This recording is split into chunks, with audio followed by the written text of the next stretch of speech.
The success of a nation depends on its people or the human resource. Thus, we believe that educating the younger generation is one of the most powerful investments to make Philippines an upper middle income country in the upcoming years.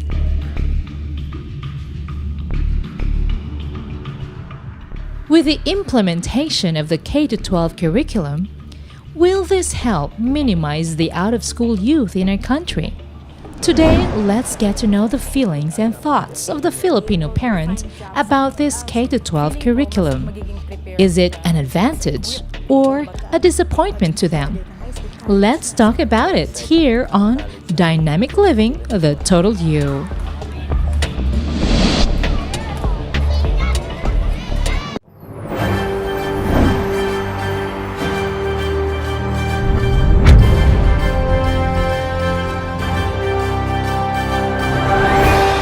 Dynamic Living in Focus is actually very much honored to have with us here our parents so that we would be able to understand their thoughts on the K-12 and the program of the government, which is free tuition in the state universities and colleges. So today, we are very much honored to have with us our parents, the first set of parents, Dexter Lapara and Miss Ivy. Miss Ivy, magandang araw po sa inyo.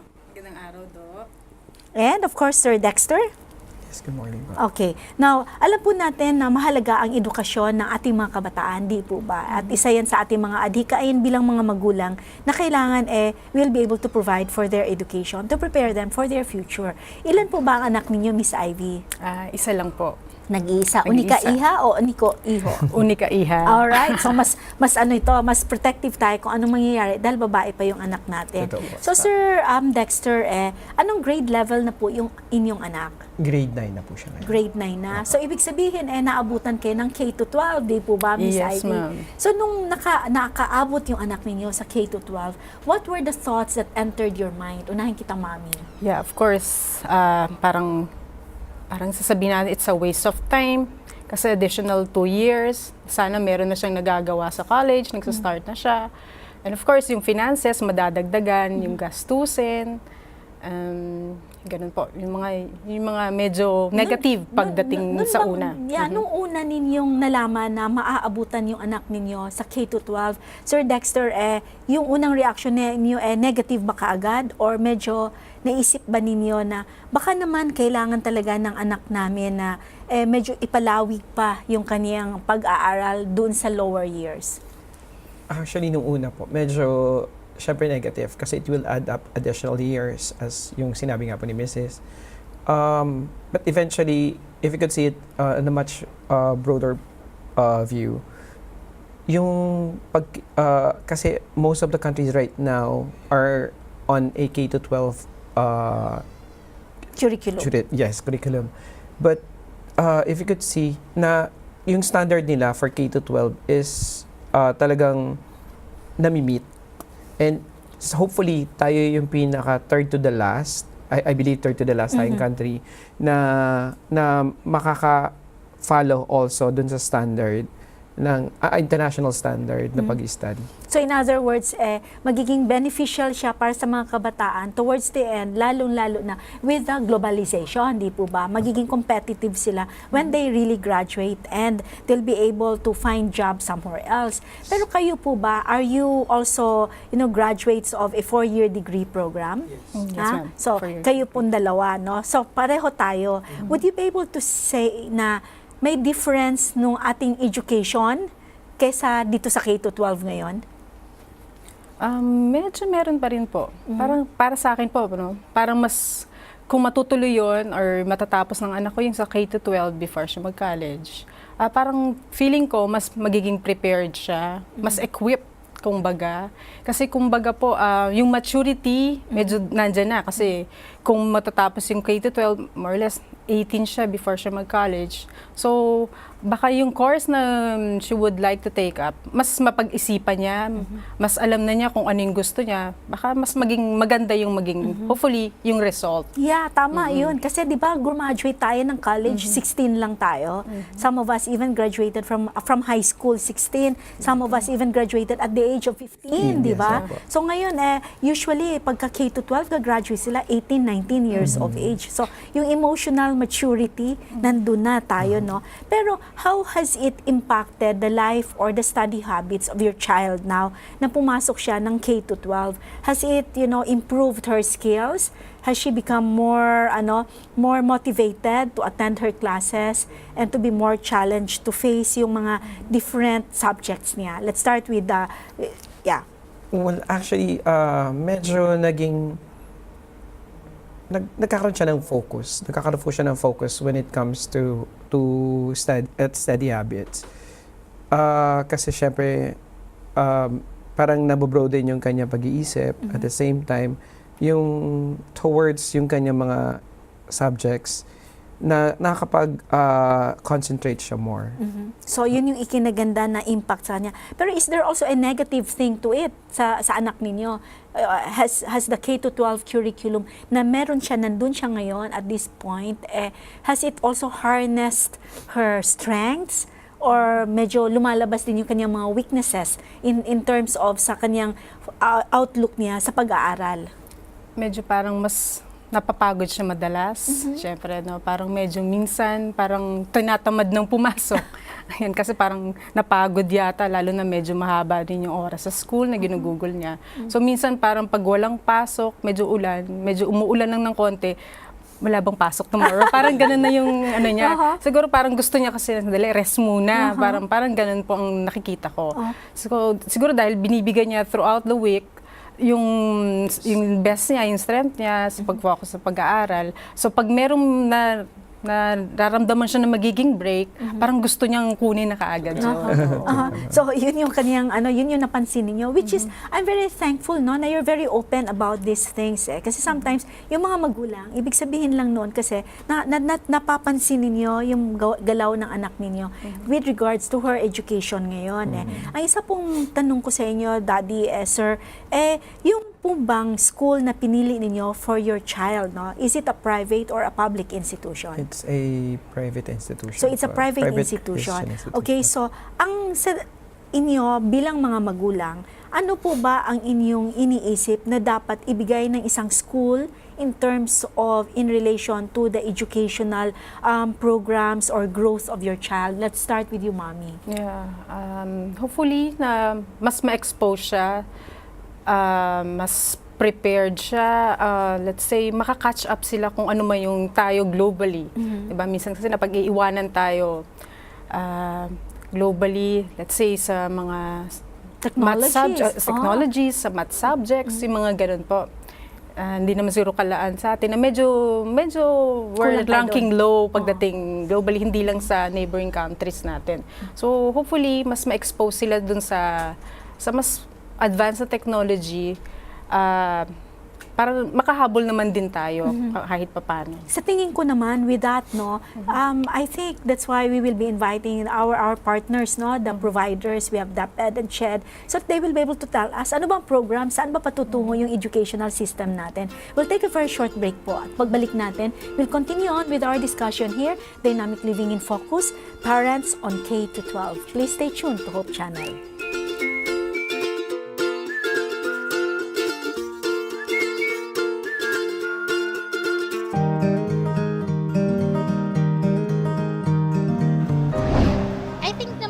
Financially, burden talaga siya para sa mga parents, especially yung mga may hirap. Pero, yun nga, worth it naman siya kasi para mas mahaba yung preparation na nga ng mga bata na para sa pagdating ng college, medyo marami-rami na rin silang alam, ganun. Hindi ho siya burden para sa amin as parent para maging competitive tayo sa ibang bansa. The success of a nation depends on its people or the human resource. Thus, we believe that educating the younger generation is one of the most powerful investments to make Philippines an upper middle income country in the upcoming years.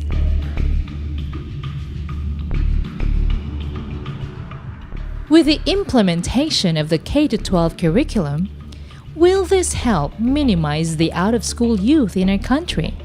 Today, let's get to know the feelings and thoughts of the Filipino parent about this K-12 curriculum.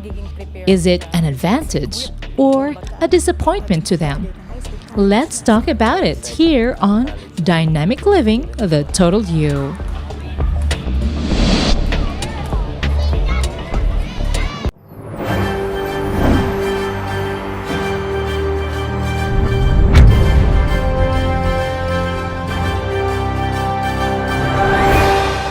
Welcome back to Dynamic Living in Focus with our episode here, Parents on K-12. At kasama po natin si parents natin, si Dexter and si Ivy Lapara. At may isa po silang anak no, on level 9, grade 9 siya ngayon. So balikan ko po kanina, sinabi niyo po mami kanina na dapat mas globally competitive, so yung mga technologies dapat nadadagdag, di po ba? Kaya sa inyo po sir, sa tingin niyo po ba na yung anak ninyo, pag natapos siya sa K-12, ready na siya to find a job? Well, in a way, yes. Pero we would like to, let her further go to a much deeper or go further dun sa studies niya. Kasi like us, graduate siya, kami pareho ng 4-year course. Gusto din namin siya na makagraduate din ng 4-year course para hindi lang siya limited to such opportunities na pwede makuha niya. Like for example, a much better job that will eventually help her dun sa kanyang future. So, ibig sabihin po noon, you as parents, supportive kayo na after the K-12, kasi kapag tinanong mo yung ibang mga magulang, sa kanila, tama na, K-12, hanap na ng trabaho. So, kayo, from one side, kailangan mag-pursue siya higher. Pero there's good news kasi, di po ba? At alam naman natin na bago lang this year, na-approve kasi yon na libre ang tuition. Sa mga state universities and government colleges. Ang tanong ko po sa inyo, since ang gusto ninyo 4-year course ang dapat na marating ng anak ninyo after the K-12, will it now change the horizon of your thinking regarding ano yung gusto ng anak ninyo at mararating niya pa? Yes, of course. It's a good news no po na syempre free tuition fee for colleges and other state universities. So, at least 4 years man lang makapagtapos yung anak ko. Pero mas better kung mas mahaba pa po doon or let's say mag-doktor nga po o kung ano man yung gusto niya na mas mahaba pa sa 4 years, most especially kung libre siya. So it's really a great news, a good news for us parents. So you're willing naman, both of you, na kunyari natapos yung anak ninyo ng K-12 which is in a private institution, a Christian school, ililipat siya at kukuha siya ng kurso niya in a state university or in a government college. Pwede naman po, pwede naman siyang papayagan naman namin siya kung sa tingin namin makakatulong sa kanya at the same time. Also for finances din po na pwede na siyang, instead na mai-google namin sa tuition fee niya, why not support her with other requirements needed para makapag-grow siya at the same time, ma-meet niya yung kanyang gustong kunin when it comes to college po. Kasi with the free tuition in the state universities, it widens the horizon. It evens the playing field. Ibig sabihin, wala kang pera, may konting kaya ka. Ngayon, kung dati gusto lang natin 2 taon, matapos na yung kabataan natin. Ngayon, pwede na tayong mag-ambisyon, dream big, na pwedeng maging medical doctor, pwedeng maging engineer, maging kung ano pa ang gusto ng kabataan natin. What are the challenges that you are faced with as parents with the current, na set up na K-12 yung anak ninyo?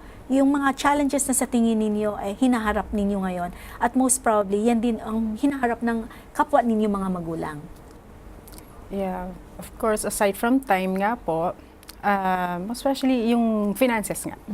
Dahil nga po, syempre, additional time, additional years, additional gastos, kumbaga, na not only the tuition fees, but yung everyday niyang pangbaon, pangangailangan, Yun po. Lalo na ngayon, mahal pa naman lahat, Opo. pati pamasahe, di po ba? Pati gasolina, Oo, lahat. pati gasolina, lahat na. So kayo po ba, sir, sa sinabi ni Mami na yung challenges na yan, ano po kaya sa tingin niyo ba sapat na ang ginagawa ng gobyerno natin regarding the elevation of the program when it comes to education? Or sa tingin ninyo ay may kailangan pa dapat gawin upang mapaigi pa at mapabuti pa yung educational program natin? Actually, unang-una, it's a good thing na they have already extended yung K-12 nga for free, especially for those people na first for government. But actually, siguro yung standard of education, not only to go to level up with globally, but the standard of education that is being given to students para at least ma-meet natin yung standard at level ng neighboring countries or all over the world, so that kung yung K-12 na target nila na supposed to be na after the K-12 makapag-work na magandang makakuha ng better opportunities, bakit hindi i-level up yung standard na ibinibigay nila for K-12, not only to maintain and to be at par with the neighboring countries, di ba? We might be able to go for K-12, that's a status symbol for Philippines, pero what about the education that they're being getting out of the K-12? Naintindihan ko yun na sinasabi ni Daddy here. Ang atin pong ibig sabihin yung standards natin na comparable ba talaga? Hindi lang yung dahil narating natin si K-12, tama na yon. Like for example, siguro, you're in a private institution yung anak ninyo. So masasabi ba natin na yung mga private schools, lahat sila, at yung ating mga public schools or government-run schools, pare-pareho ba ang kanilang standards? Ang pagtuturo, yung subject matter, di po ba? Kasi minsan magkaiba yun how it is being presented to the students. Yes. Do you agree, Mami, na kailangan the government should look into that? Yes, ma'am. Sana may standardized procedure na mangyari. Standardized tools, no? In relation to the delivery of the subject, siguro. Na heto, kunyari mathematics 1, kailangan lahat sila ganito. Pagdating sa civica, di ba? Tagalog na nga yun So, dapat ganun. Dumaan po ba, huling tanong ko sa inyo, dumaan po ba yung anak ninyo wherein, kasi isa sa ng K-12, the subject should be taught at a certain level in the native tongue. Dumaan po ba ang anak ninyo o hindi na? Well, actually po, nagkaroon siya ng problem before sa civics po kasi. Yung civics nila, yung civica, parang they're taught in English yata. Civics sila instead from of grade 1 to grade, for civica, certain grade parang yata. for certain grade. Tapos ginawang Tagalog. Nagkaroon ng twist po.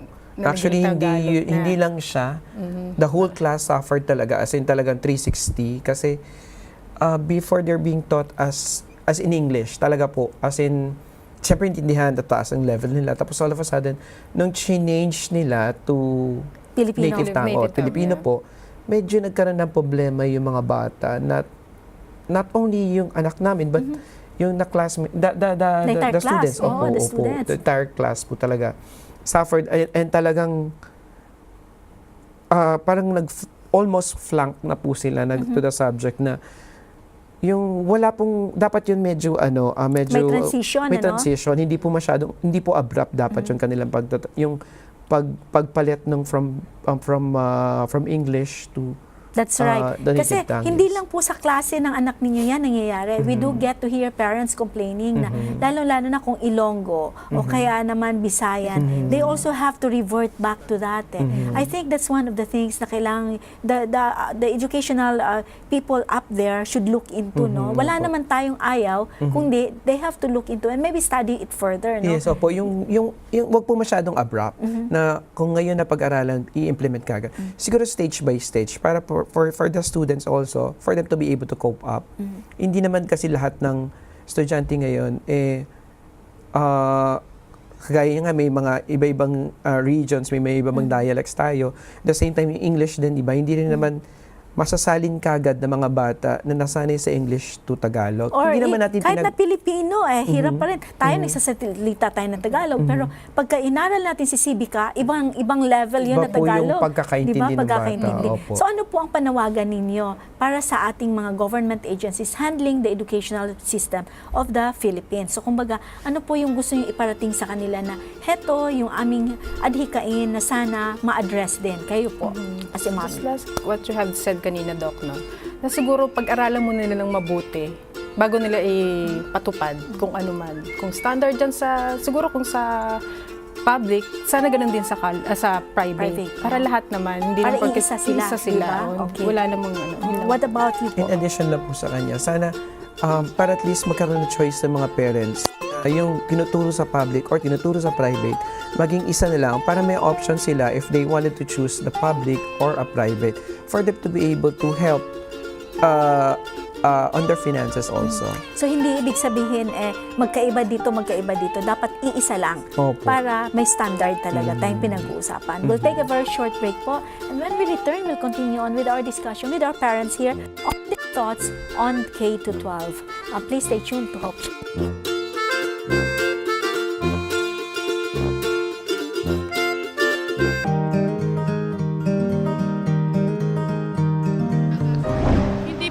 Sabi, syempre, sa dami po ng anak ko, di ba?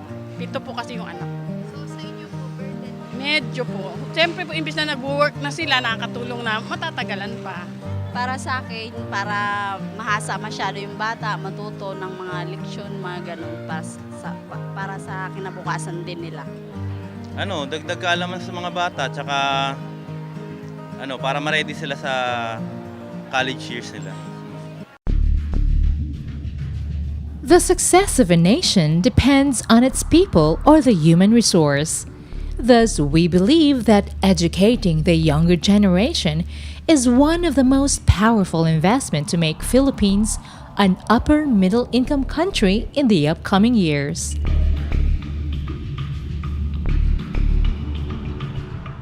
With the implementation of the K-12 curriculum, will this help minimize the out-of-school youth in our country? Today, let's get to know the feelings and thoughts of the Filipino parent about this K-12 curriculum. Is it an advantage or a disappointment to them? Let's talk about it here on Dynamic Living, the Total You.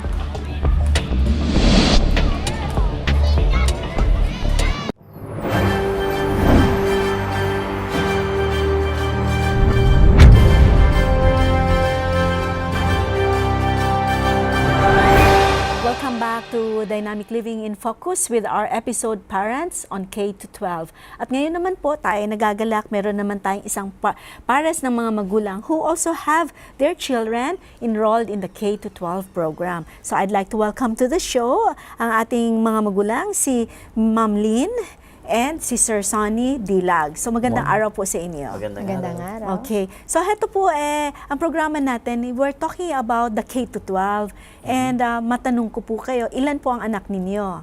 We have 3 children, 2 girls and 1 boy. All right. And are they all affected by the K-12? Yes, ma'am.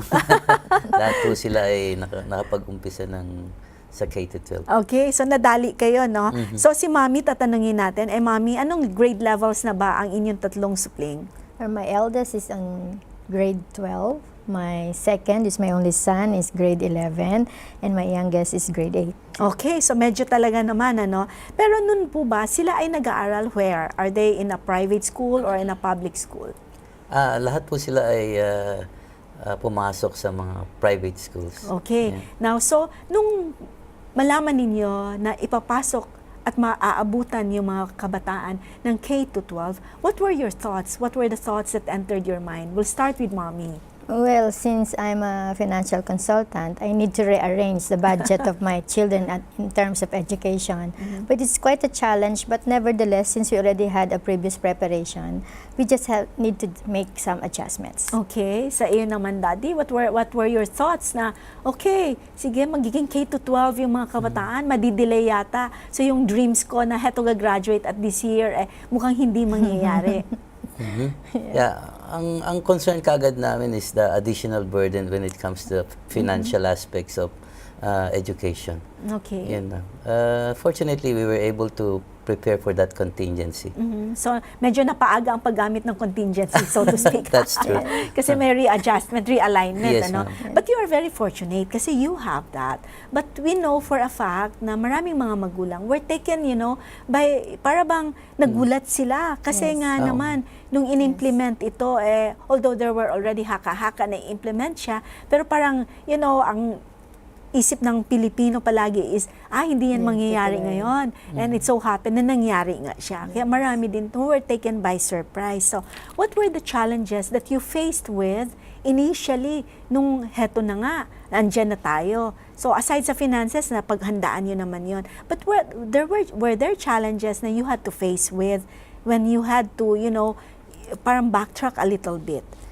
Kayo muna as parents, and then later on, I'll ask about how did your children, accept the idea na heto nga sila. Well, tama ka doon, may mga challenges. Kasi kahit na sabihin natin nakapag-prepare kami kahit paano, the thought, you're already excited na ang anak mo magka-college na agad, So psychologically, you need to prepare for that, hahaba pa siya ulit. Pero yung mga adjustment talaga, kasi 2 taon ulit na nandun siya. And then how are you going to treat your child in those 2 years? Kasi may psychological impression na pagka-graduate ng high school, college na. So you treat the children a little like an bit adult. different. Yes, like an adult. But because of the high school connotation, the word high school, parang hindi pa. Kailangan i-treat mo pa rin siya ng bata. So, even with the parents, there are really challenges that you need to adjust. Most especially in the way we treat our children. In terms of, sabi mo nga, kahit paano nagkaroon talaga ng planning din. Kasi 2 taon is 2 taon. Hindi naman talaga tuition ng problema ng mga parents. Totoo kasi yan.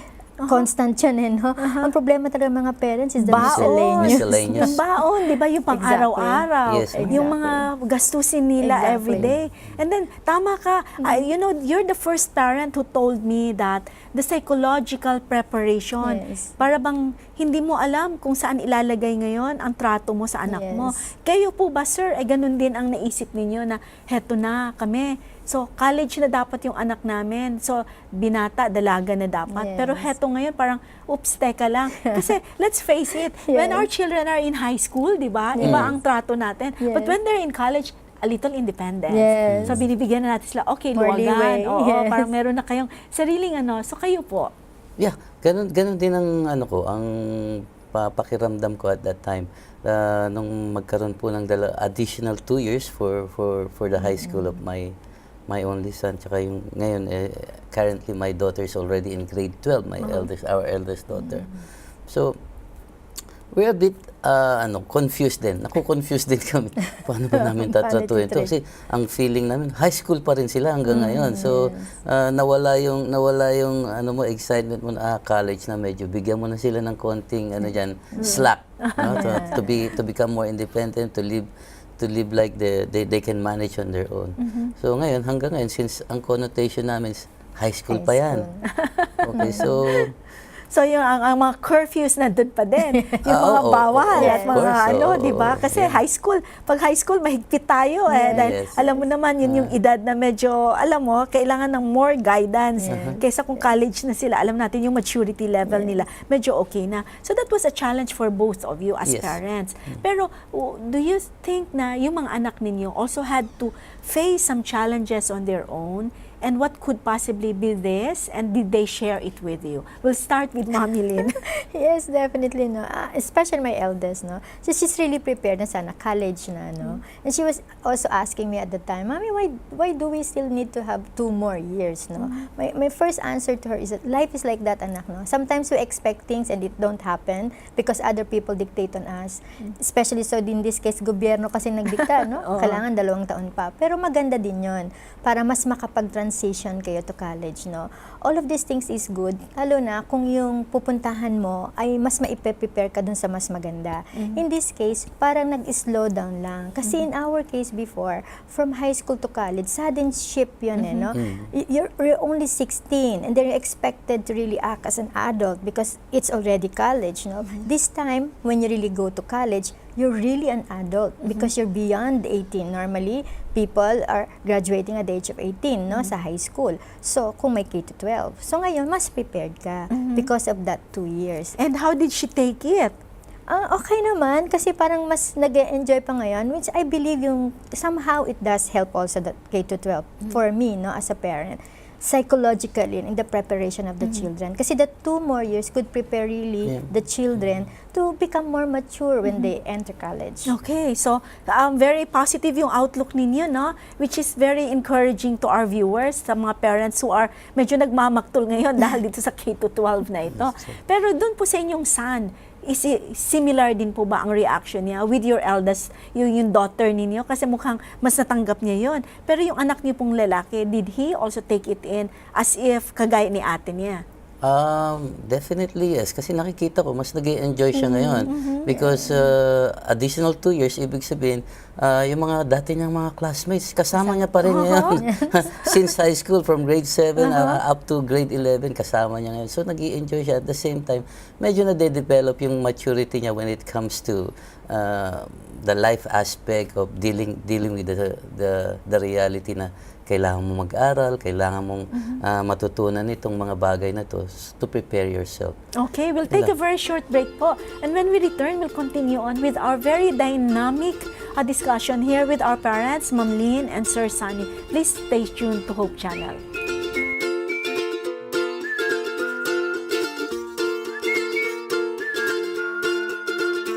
I am suggesting that since we are going to revise the Constitution, hindi naman po pwede na magpasa ka lang ng batas.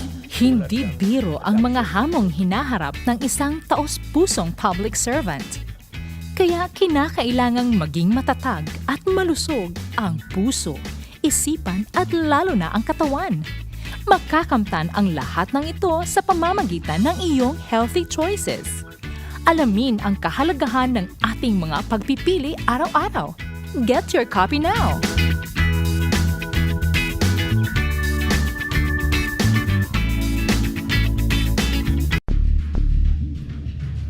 The success of a nation depends on its people or the human resource.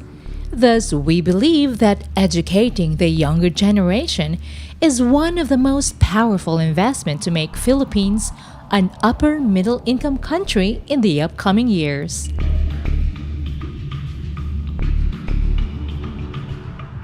With the implementation of the K-12 curriculum, will this help minimize the out-of-school youth in our country? Today, let's get to know the feelings and thoughts of the Filipino parent about this K-12 curriculum. Is it an advantage or a disappointment to them? Let's talk about it here on Dynamic Living, the Total You.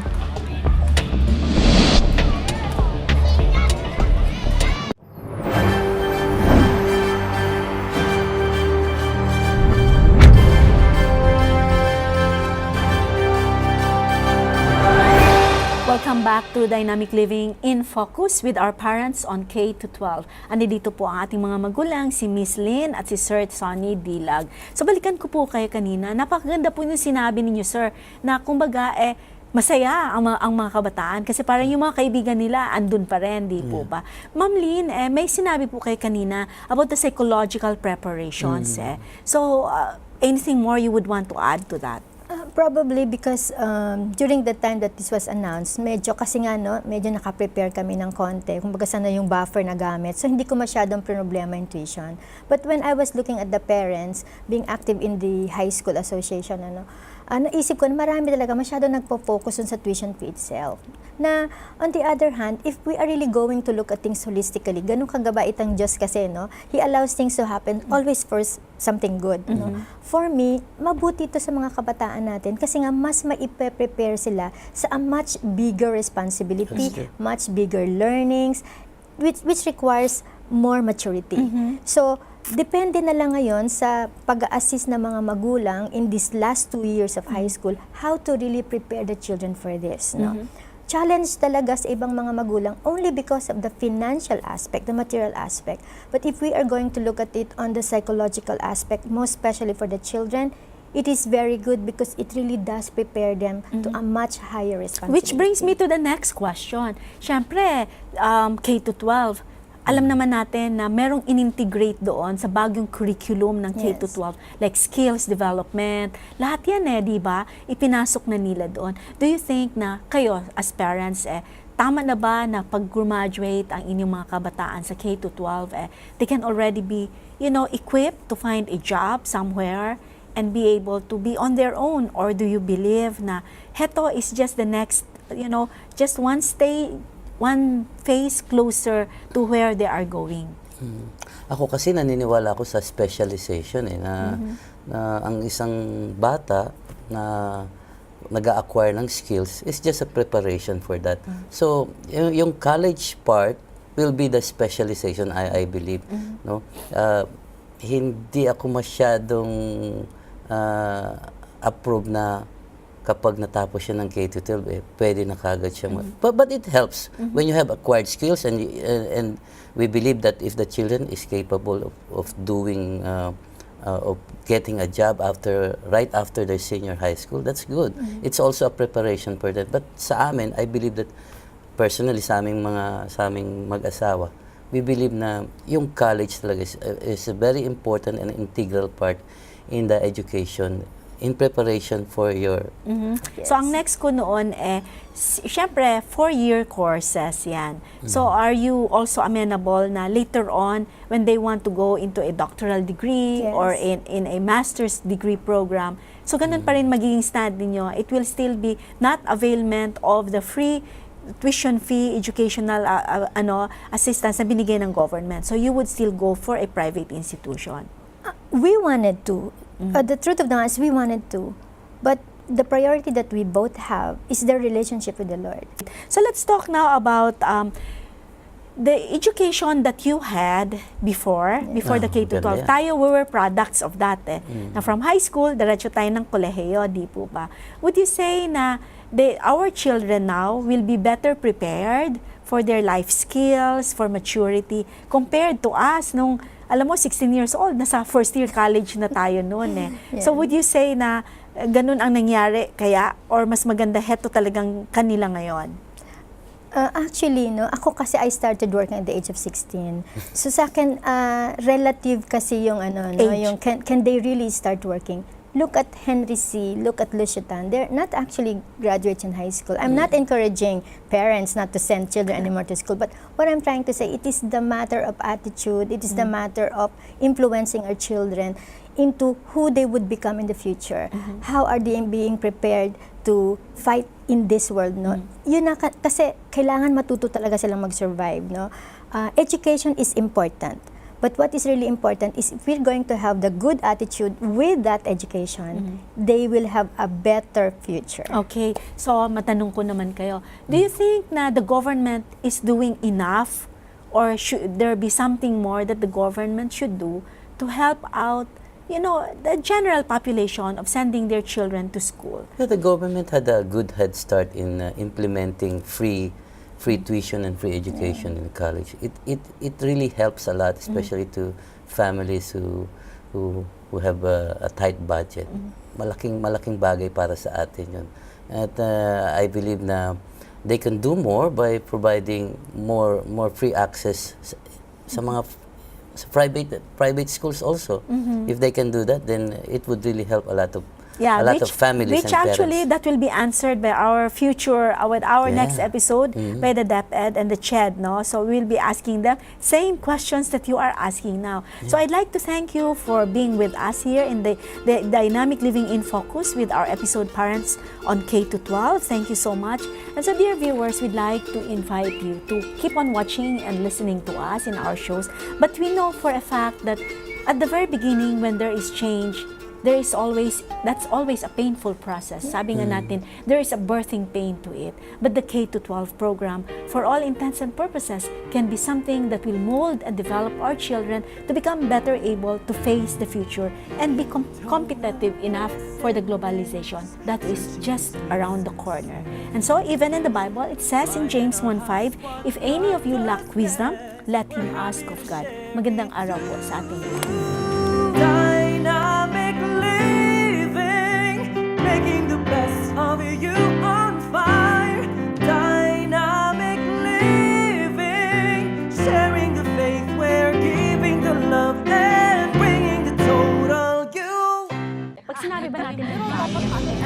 If you have been blessed by this program, share hope and help us continue to bring hope everywhere.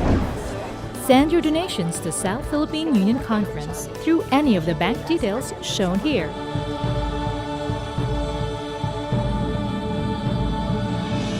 Hope Channel. Sharing love, changing lives.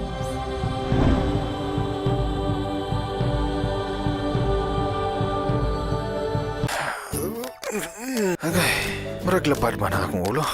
Inom sa kuha niya tableta para mawala ni. Maraga pa muhipoy man ang akong mga bukton. Ay, may nalang niapod ko yung tableta para ni.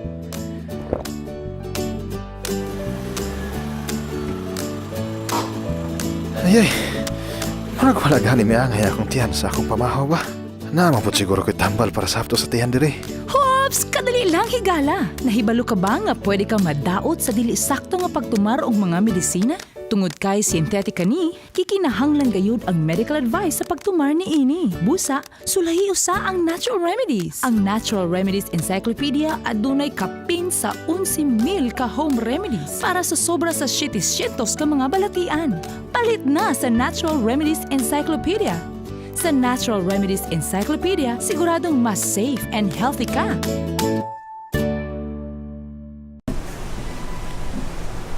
Go! Lula ta doon ng bagulangan, may isa ka player na. Hindi ba? Relax lang. Apil ba? Hindi na ito magtugay ba? Isa lang good ka oras. Kamulo pa man kung basa ani nga libro gaw. Mapag ikaw study ayon na. Kira na, katunga na bitaw ka. Mogid, bisa magiging isa ka page diya. Wala pa may kapangabli. Pero gaw, kabalo ba mas itong maista nga subject? Sige ba siya gatag og quizzes? Ingon pa siya nga mag-andam ta permi?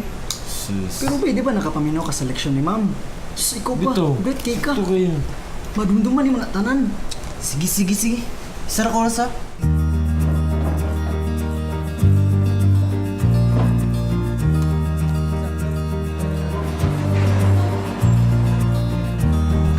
Okay, class, get your workbook. We're gonna have a quiz.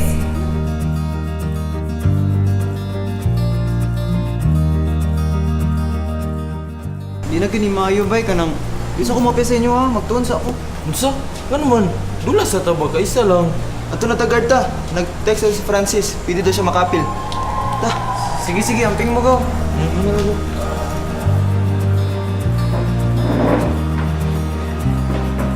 Open it to page 365. Meet the Hanson clan. Like any typical family, they have their issues. George, the father of Jennifer and Sebastian, is an atheist. His wife Suzanne is into the New Age. Suzanne's sister Mary is a born-again Christian married to Tom. Tom's mother recently died in a car accident. When Rosalind died, Tom really wanted to know what happened to his mum after death. His friends and family had many different views on the subject. George said, "Death is just the last step in our evolutionary process. When you're dead, that's all. Enjoy life today, it's all you've got."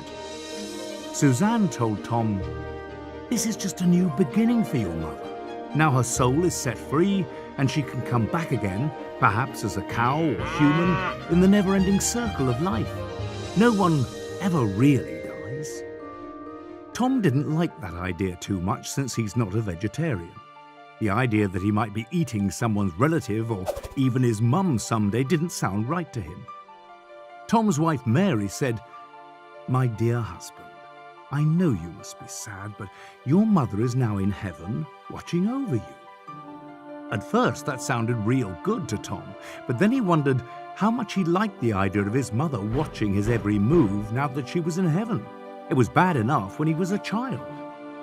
Tom's ever-so-sarcastic co-worker said, "Perhaps she went to purgatory or the flames of hell. Was she a good Christian?" As Tom thought about these conflicting views, he felt an overwhelming desire to know the truth. How could he know for certain what happens once you die? The apparent darkness beyond the grave troubled him a lot. He thought, if I die, then what? I like my life, and the idea that I might cease to exist forever is rather a terrifying. So Tom set out on a journey to discover the truth about death. He scoured the internet looking for answers, read articles and watched videos on the subject, but the more he read and the more he heard about death, the more confused he became. Perhaps like Tom, you've wanted to know what really happens after death. Unfortunately, you can't pick the after-death version you most prefer. Going up, going down, coming back around, or staying in the ground forever. You can choose to believe what you want, but that doesn't make it true. There aren't many truths on the subject, just one. Since we believe the Bible is God's word to us, we're going to discount the staying in the ground forever and coming back around ideas. The Bible doesn't support those theories. The secret to solving the mystery of death is found in the truth about the soul. Are you a soul, or do you have a soul? If you are a living soul, there is nothing that leaves your body when you die. The truth about death is important to understand because if you have a soul, separate and distinct from the body, the door is thrown wide open to the world of spiritualism. The Bible says God only has immortality. If the soul never dies, it must be immortal, but that idea is not found in the Bible either. At the tree of the knowledge of good and evil, Satan said, "You shall not surely die." Thus, the first lie about man possessing immortality was told to Eve. But God said, if you eat the fruit of the tree, you will die. Who was right, Satan or God? Adam and Eve and every human being since have fallen under the hand of death. Everyone eventually dies. No one will argue that fact, but what then? A correct view of the soul is found in the book of Genesis. It says, "The Lord God formed man of the dust of the ground and breathed into his nostrils the breath of life, and man became a living soul." Notice the word became. Man became a living soul. It took the body and the breath of life to make a living soul. The word soul in Hebrew means being or creature. With the breath of life, man became a living creature or living being or living soul. Now the question then follows, did Adam have a creature or did he become a creature? Did he have a being or did he become a being? Did he have a soul or did he become a living soul? A simple reading of the text makes it clear he became a living soul. He did not have a soul distinct and separate from the body. Take away the breath of life, and man is no longer a living soul. Simple. All that is left is the body without the breath of life. Now he is a dead soul, a dead creature, or a dead being. According to the Bible, the word breath and spirit have the same meaning. When the Bible says, "The breath returns to God who gave it," it is the same as saying, "The spirit returns to God who gave it." Some Christians believe the spirit is separate from the body, that when a person dies, his spirit goes to heaven as a conscious entity. But is this true? Note what Solomon said. "The living know that they shall die, but the dead know not anything. Their love, their hate, and their jealousy have long since vanished. Never again will they have a part in anything that happens under the sun." Tom's mother didn't go to heaven the day she died, which means he can breathe a sigh of relief. She won't be watching over his every move. The breath of life returned to God who gave it, and her body returned to the dust of the earth. God said, "Dust you are, and to dust you shall return." God banished Adam and Eve from the tree of life so that man would not live forever. It makes no sense then to say that when they died, they would live forever, either in the flames of hell or go directly to heaven as a spirit. The prophet Ezekiel said, "The soul that sins it shall die." And David said, "When a man dies, in that very day his thoughts perish." Jesus and many other Bible writers compared death to a sleep. When his friend Lazarus had been dead for 4 days, Jesus said, "He is asleep." His disciples didn't understand, so Jesus said plainly, "Lazarus is dead." When people die, they sleep in the grave until the resurrection. When you go to bed at night and wake up in the morning, 8 hours seems just like a moment in time. So it will be with the sleep of death. But what about people who say their loved ones came to them in the night and told them about heaven? Once you understand this simple truth about death, it becomes apparent that all spiritual manifestations of people who have died are illusions. Evil spirits posing as deceased friends and family who really are still in the grave. It's not difficult for evil spirits to appear as someone from the past. It happened to King Saul when he went to the witch at Endor and an evil spirit impersonated the prophet Samuel. The truth about death exposes the lies of Satan and reveals the many ways he has deceived people on earth. Paul wrote to Timothy, the Spirit clearly says that in later times some will abandon the faith and follow deceiving spirits and things taught by demons. Tom finally discovered the truth about death. It's just a sleep until the resurrection. He doesn't go up, down, or come back around, and he doesn't have to worry about his mum watching over his every move or eating a distant relative someday. Best of all, because of Jesus, he won't pass into oblivion. He can have life after death, eternal life. And that, my friend, is the truth about death.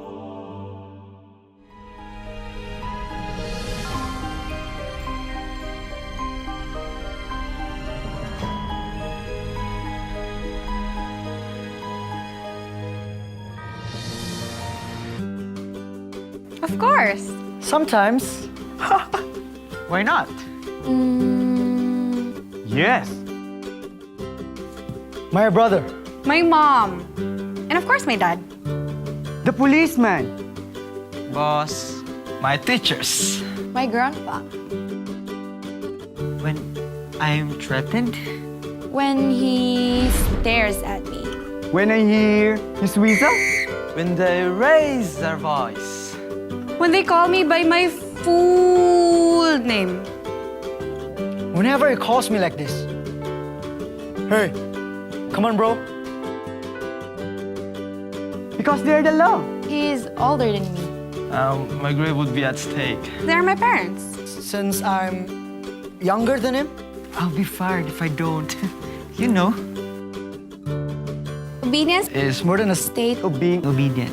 It is our Willful practice of obedience. Conscious decision to obey policemen, to obey your parents. teachers. It means submission to the rules which are meant to keep us safe. Likewise, obedience is a manifestation of love. I respect my I love my mom, I love my older dad. brother. Besides, It says we obey our grandparents, our older brother, people of authority, our our boss, parents, in the Lord. For this is right.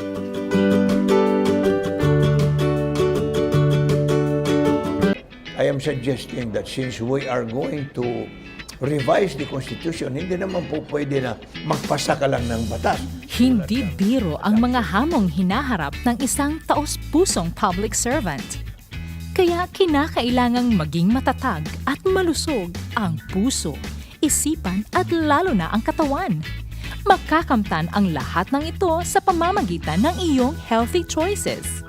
Alamin ang kahalagahan ng ating mga pagpipili araw-araw. Get your copy now!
Sometimes, trials are like big waves. They knock you down. Sometimes, you get a chance to get up. And sometimes, oops, don't worry, you'll be alright.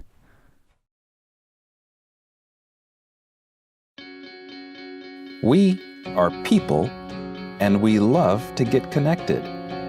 We connect as families because of birth. We connect as friends because we click. And we connect as communities because we care.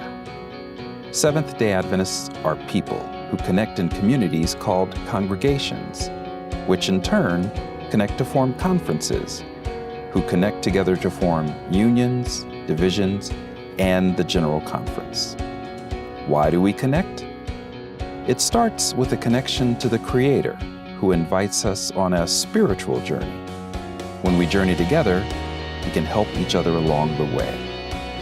This journey is a journey of a lifetime, and as we learn and grow, life becomes filled with meaning and purpose. Our greatest joy is in helping others along the way. Wherever you are on your journey, we believe that we have something to offer that can make your life more whole. So the next time you see a Seventh-day Adventist, remember, you're not looking at someone who stands alone. They are connected to a world church that has 18 million members, gathered in 13 divisions, comprised of 122 unions, formed by 600 conferences, serving in 140,000 congregations in 208 countries, who worship in 924 languages, and they all want to connect with you.